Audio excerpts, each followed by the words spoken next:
It's 3:47 a.m. when Ellis Pinsky's bedroom explodes open. 5 armed men stormed in, guns drawn, surrounding the terrified teenager hiding behind his gaming setup. His mother's screams echo from downstairs. His father's desperate pleas pierce through the chaos. Just 72 hours earlier, this same 15 years old had pulled off the impossible, stealing $24 million in Bitcoin in less than 1 hour. With just a laptop, a phone call, and a plan so simple it fooled billion-dollar security systems. But Ellis made one big mistake. He thought that he could get away. He was wrong.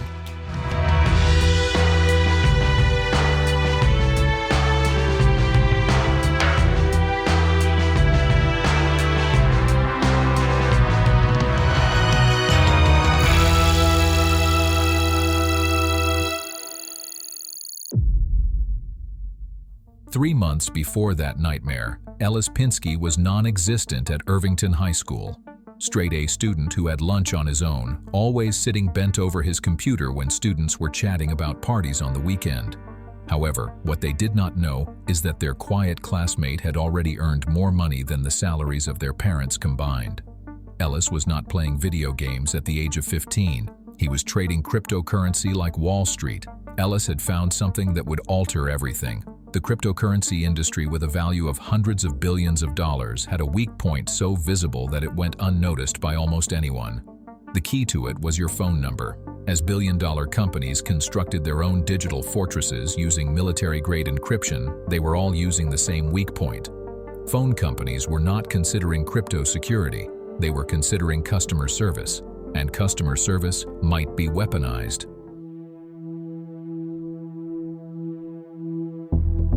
January 15th, 2018. This was something Ellis had been waiting to do. Week after week, he had been scrolling through social media, searching to find the right target. Then he found him. An investor in cryptocurrencies who was fond of showing off. Expensive cars, luxury watches, exotic vacations. More to the point, there are screenshots of his Bitcoin wallet. The man had 1,500 Bitcoin, and the price of Bitcoin was more than $24 million, and Ellis was well aware of how to take it. The plan was not complicated. It did not need to hack into secure systems or bust firewalls. It just required a phone call and a good story. Ellis grabbed his inexpensive burner phone and called the customer service at Verizon. He did this by telling the representative that he had lost his phone during travel. He was impatient, almost desperate, as though a man who had been led to the desert without his money. All the information he provided was directly off the social media of the target. Actual name, date of birth, even the city in which he lived. The representative could not have doubted him. In a few minutes, Ellis received the phone number of the target. When the switch was turned, Ellis was in charge of more than a number. He had the key to all the accounts associated with it. Bank logins, emails, cryptocurrency exchange. All the authentication codes that were expected to secure the target showed up directly on the phone of Ellis. But it was not that easy. He had to find people on Twitter who would help him in exchange for money. But a few of these men he trusted scammed him. Ellis could not do much about it. After this, he finally created an account with Coinbase and entered the email of the victim. He clicked the forgot password. Several seconds afterwards, a reset code appeared on his screen. Ellis's heart raced. He typed it in. Just like that, he was inside. Million-dollar wallets were in front of him. He wasted no time. He started to carry out Bitcoin. First into lesser accounts, then by exchange, and lastly, into mixing services which were used to conceal the trail. One transaction after another obscured the trail until it would be nearly impossible to track the money back. $24 million disappeared out of the rightful holder in less than 60 minutes and were back in the wallets under the authority of Ellis. He was leaning back in his chair when it was done. His hands were trembling, his chest aching, and yet he had no power to restrain smiling. He was one of the wealthiest teens in America at the age of only 15, all with a single phone call. But Ellis was not alone. Others were watching too. The criminals were now starting to understand that a phone number might be worth more than a bank safe in a digital money world. SIM swapping is no longer a gimmick among some people. It was quickly emerging as one of the most hazardous types of cybercrime, and Ellis had recently scored one of its most outrageous heists.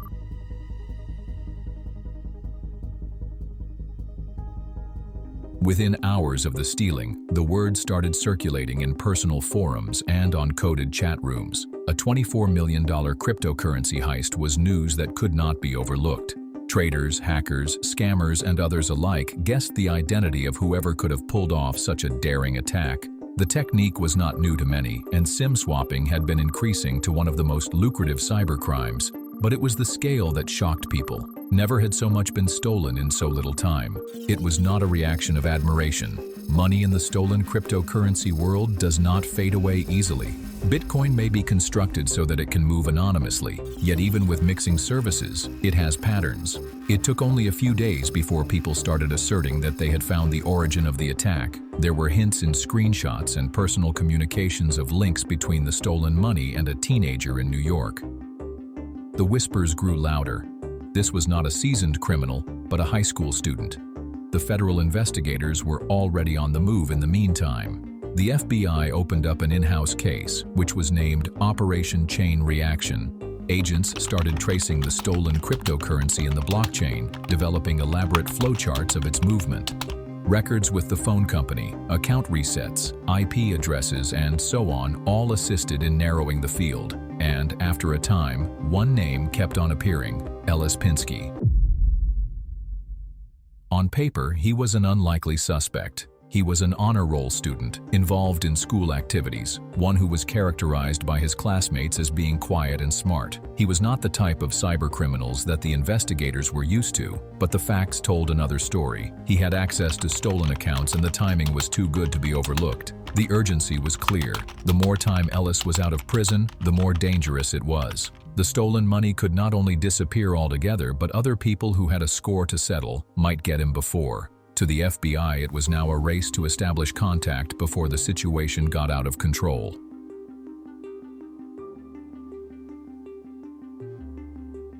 In Ellis feels them watching. Cars parked too long. Foreigners who are aware of his timetable. His parents can see the difference. Their son hardly comes out of his room. Ellis can't run. $24 million in wallets that he controls, and which each day is becoming more valuable. Getting desperate to cash in, he begins to make wrong decisions. Transferring Bitcoin via exchanges with identity checks. Every transaction leaves digital prints of fingers. On the 12th of February, Ellis makes a deadly mistake. When cashing out 50 Bitcoin in a local exchange, he uses an email address associated with his real name. The transaction is flagged by the exchange. The alert reaches Agent Chen at 2:17 a.m. At 6 a.m., federal officers surround the Pinsky house, but they're not alone. At 3:47 a.m., the front door is kicked by 5 men with guns. Ellis is awakened to shouts and turmoil. The online world collapses into harsh reality where men raid his room, seizing laptops and phones. It is too late when criminals find themselves surrounded by FBI agents. Guns were shooting, families were fleeing, news helicopters flew overhead. Ellis is handcuffed and paramedics are healing his wounded father.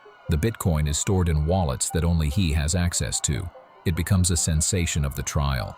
Ellis is suspended in juvenile court, inconceivably young in a suit that is too big. His traumatized parents see their son getting charged with sentences. The $24 million in Bitcoin?